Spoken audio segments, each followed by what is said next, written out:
ఓం శ్రీమాత్రే నమః. మేషరాశి వారికి డిసెంబర్ 5, 6, 7, 8 తేదీల్లో ఒకేసారి 5 పెద్ద అదృష్టాలు రాబోతున్నాయండి. ఇకపై నక్కతోక తొక్కినట్లే అని చెప్పుకోవచ్చు. కానీ ఇద్దరి స్త్రీల కారణంగా జరిగేది తెలిస్తేనే నిజంగా మీరు షాక్ అవుతారు. వీరికంట ఈ వీడియో పడింది అంటే కనుక అదృష్టంగా భావించి మీకు జరిగే నష్టాలేంటి, ఆ స్త్రీలెవరు, మీకు కలిసొచ్చే అదృష్టాలేంటి, ఆ అదృష్టాలు ఎలా దక్కించుకోవాలి, దానికోసం మీరేం చేయాలి, ఇటువంటి పూర్తి వివరాలనేవి ఈ వీడియోలో మీకోసం క్లియర్గా వివరించటమైతే జరిగింది. కాబట్టి వీడియోని ఎక్కడా కూడా స్కిప్ చేయకుండా చివరి వరకు చూస్తేనే మీకు పూర్తి వివరాలనేవి తెలుస్తాయి. కనకదుర్గ జ్యోతిష్యాలయం. మీ ముఖము, ఫోటో, చెయ్యి మరియు పేరు వాట్సాప్ చేయండి. విద్య, ఉద్యోగం, ప్రేమ, పెళ్లి, సంతానం, విదేశీ ప్రయాణం, వ్యవసాయం, వ్యాపారం, ఉద్యోగ సమస్యలు, ఆర్థిక సమస్యలు, రావలసిన డబ్బులు రాకపోవడం, ఇళ్లు స్థలాలు అమ్ముడుపోకపోవడం, ఎటువంటి సమస్యకైనా 3 రోజుల్లోనే పరిష్కారం చూపబడును. సంభోగ వశీకరణ చేయబడును. స్త్రీ పురుష వశీకరణం ప్రత్యేకంగా 100% చేయబడును. చెడు ప్రయోగాల నివారణ చేయబడును. పండిత్ కిషోర్ శర్మ. Cell number 9008860513. ఈ రాశి వారి గురించి ఇప్పుడు ప్రస్తుతం జరుగుతుందేంటి, గతంలో జరిగిందేంటి, గతం నుంచి మనం ఏ విషయాలు నేర్చుకోవాలి, అంతేకాకుండా భవిష్యత్తులో ఏం జరగబోతోంది, ఈ పూర్తి వివరాలు తెలుసుకుందాం. వీరు ఏదీ కూడా వాళ్ళ మనసులో ఉంచుకోలేరండి. వెంటనే మాట రూపంలో బయటికి చెప్పేస్తారు. కోప్పడుతున్నారు అంటే మంచివాళ్ళని చెప్పి అర్థం అన్నమాట. కాబట్టి వీరి యొక్క మంచితనం అనేది అట్లా చిన్న మాటతో వీళ్ళు మంచివాళ్ళు అని చెప్తే చాలదండి. వారితో ఎవరికైతే బంధం ఉంటుందో వారికి నిజంగా తెలుసు వారెంత మంచివారు అని చెప్పి.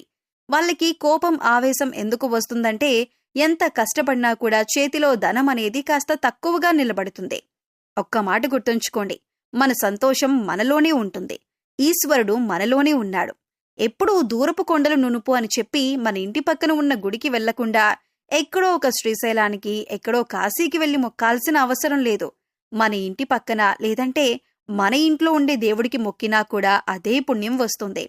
అంతేకాకుండా కాశీకి వెళ్లి డబ్బులు ఖర్చు పెట్టుకుని అంత చేసుకున్నా కూడా అదే పుణ్యం వస్తుంది. ఇక మీకు కలగబోతున్న ఒకేసారి 5 అదృష్టాలేంటో చెప్పమంటారా?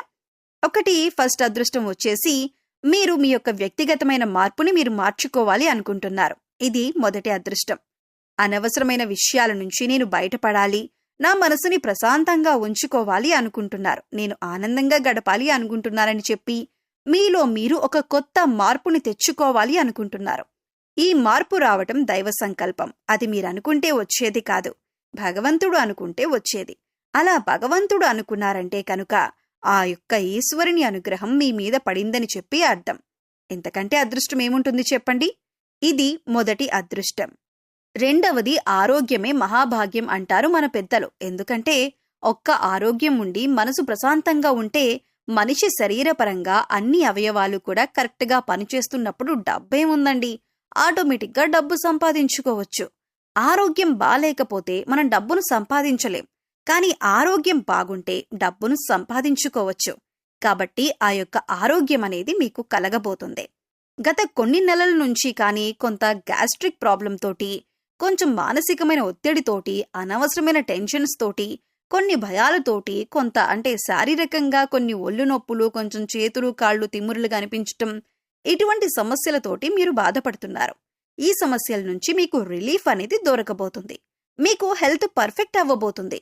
సో మీరు హెల్దీ ఫుడ్ తీసుకోండి. ఆరోగ్యకరంగా కాయలు అంటే ఫ్రూట్స్, మంచిగా కూరగాయలు, మంచి జ్యూస్లు, మంచిగా ఇంట్లో వండిన ఆహార పదార్థాలు, వేడివేడిగా ఉన్న ఆహార పదార్థాలు, ఇటువంటివి తినండి.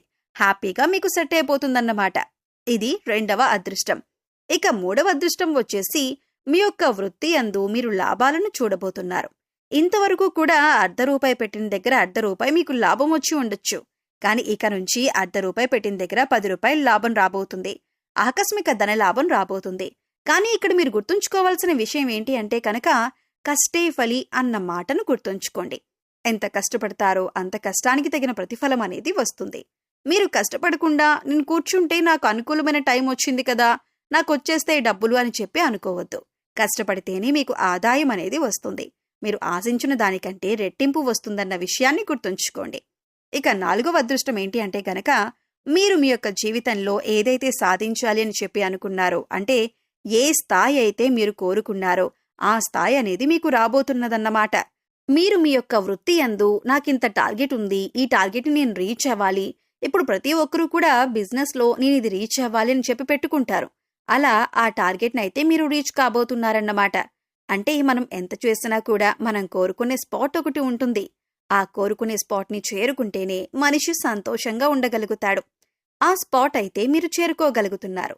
ఇది 4వ అదృష్టం. ఇది డెఫినెట్గా కలుగుతుంది. మీకు ఈ యొక్క మంత్ ఎండింగ్కి కానీ లేదంటే జనవరి ఫస్ట్ వీక్కి కానీ మీకు డెఫినెట్గా జరుగుతుంది. ఇది 4వ అదృష్టం. ఇక 5వ అదృష్టం ఏంటో చెప్పమంటారా? కుటుంబ పరంగా ఒక రకమైన ప్రశాంతకరమైన వాతావరణం.